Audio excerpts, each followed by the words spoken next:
My shirt is wrinkly and I do not care.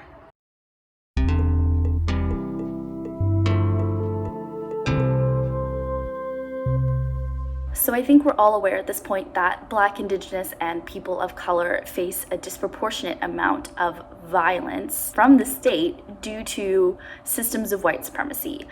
But today I want to talk about the more indirect ways that those same groups are dying due to systems of white supremacy via climate change. When you try to predict the health of an individual, the first and most obvious place to look is genetics. Does the family have a history of heart disease, cancer, mental illness, etc.? But the second most important factor is their environment. Is the individual being exposed to higher levels of air pollution or toxic chemicals? Do they have access to clean water and healthy food? Is their livelihood, home, or well-being directly impacted by climate change? It turns out that close to a quarter of the global disease burden could be prevented through healthier environments. Now, BIPOC are disproportionately affected by climate change for a number of reasons. First, more of them live in vulnerable regions whose ecosystems are disproportionately affected. So in general, the global south is more affected because it is more tropical, whereas the global north is more temperate. This is important because on average, equatorial latitudes receive more energy from the sun. And with the whole greenhouse gases thing, that energy just gets magnified. Tropical regions also bear a disproportionate burden of infectious disease, which scientists are predicting climate change will exacerbate. Second, BIPOC are poorer on average, so they can't buy their way out of problems. For example, rich people can just throw up dams to protect from sea level rise, whereas poor people cannot. And when it comes to health, being poor is the second greatest risk factor for poor health after age, which is like, duh.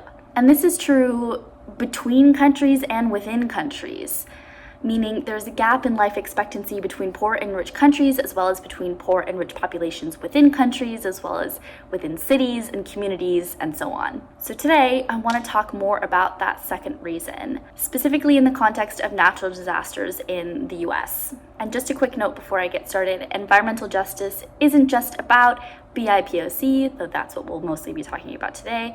It's also about other forms of injustice. For example, women and children are more at risk for pretty much everything because they're more likely to be poor, and children's bodies can't deal with air pollution, toxins, and other environmental problems, as well as adults. I think a lot of people generally consider natural disasters like hurricanes, earthquakes, fires, etc. as indiscriminately destructive. They strike the rich and poor with equal force and at random, which, it's not like a hurricane is consciously attacking some people over others, but it is true that natural disasters disproportionately affect the poor / BIPOC. And this is because of our systems of white supremacy and privilege. The first example I want to talk about is the fires that hit the wine-growing region of California in 2018. Actually, no, I think it was 2019.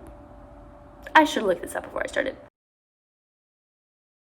Anyway, those fires were devastating for loads of big wineries, and almost all the images that I saw were big, fancy mansions being burned down. And even I was kind of like, oh no, rich people's houses are burning. I guess they'll just have to move to their summer homes during the rebuild. Like, big deal. But then I watched a documentary about how devastating those fires were for the undocumented immigrants who worked in the vineyards. Thousands of people no longer had an income, and this kind of work is seasonal, so they would work for a season and save their money, make it stretch until the next season came around. But now there wasn't even a season.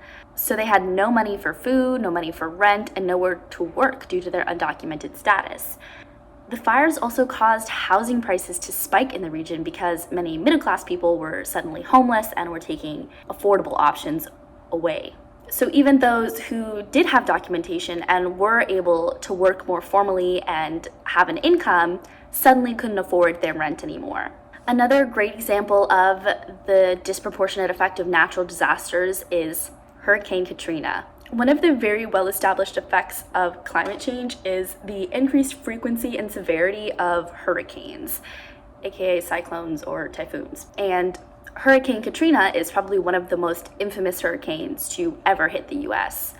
When it hit in August of 2005, about 1,800 people were officially killed by the storm or the flooding, and it caused about $125 billion in damage, which ties it for the most costly tropical cyclone with Hurricane Harvey, which hit Central America, the Caribbean, and Texas in 2017. Now, the states that were hit most directly by Katrina were Alabama, Louisiana, and Mississippi, which, if you don't know, are some of the poorest states in the country with some of the highest poverty rates. 54% of the poor in the region did not have access to a vehicle, making evacuating very difficult. So a disproportionate number of BIPOC died immediately in the storm and its aftermath. And then it is estimated about 780,000 people were displaced by the storm, and the poor who lack bank accounts and savings in cars were ultimately unable to return to their livelihoods at all. And these are people who have often lived in that same neighborhood for generations. Poor communities lacked public infrastructure, and the absence of customers made it extremely difficult for businesses to survive. So not only did the hurricane directly kill more BIPOC, but it also disrupted more of their livelihoods. Poverty rates after the hurricane increased quite dramatically, and all those who were displaced, many of them never returned. The population of New Orleans still hasn't bounced back to pre-Katrina levels.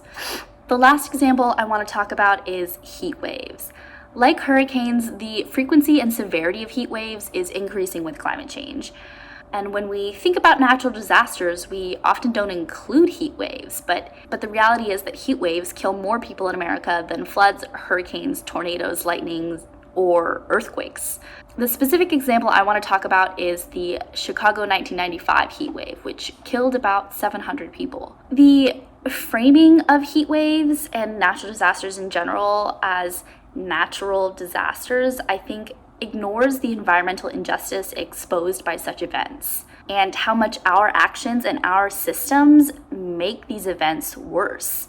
In the case of heat waves, there's this thing called the urban heat island effect, which makes cities hotter than suburbs because cement and pavement and stuff like that get really freaking hot. I'm sure you've all walked barefoot and then instantly regretted it. More BIPOC live in cities. So when a heat wave hits, they're literally experiencing a couple degrees hotter than everyone sitting out in the suburbs with their pools.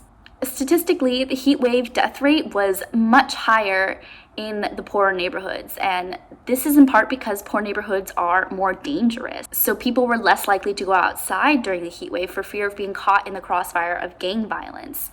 But staying inside without air conditioning is like sitting in a freaking greenhouse. Whereas in wealthier neighborhoods, people would go congregate in shops with air conditioning or sit on their porches to catch a breeze.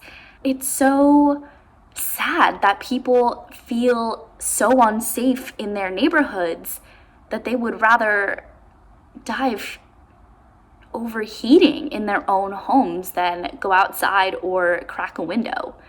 There is definitely a systemic issue there that needs to be addressed. Another issue with heat waves is that they're not physically destructive in the same way that other natural disasters are. So news about them dissipates rather quickly after the event because there's not a whole lot of infrastructure that's been destroyed and things needing to be rebuilt. This means that articles about the social injustices, which take longer to research and write, just don't ever really get written, and there's little public discussion about what city officials and city systems could have done better to support poorer communities. All the blame gets placed on the weather, and there's very little awareness of the systemic inequalities. So all the examples I just talked about are obviously from the US, and this is partially because they're just better studied, but the same disproportionate effects can be found all over the world. So you see, climate change is at its core a social justice issue. The privileged continue to contribute to the vast majority of greenhouse gas emissions, and BIPOC continue to be most affected by the consequences, literally paying with their lives. All of this, I guess, is just to say Black Lives Matter. Not only are they being killed in the streets by police officers operating under a system of white supremacy, they are being killed by climate change due to the same system of white supremacy.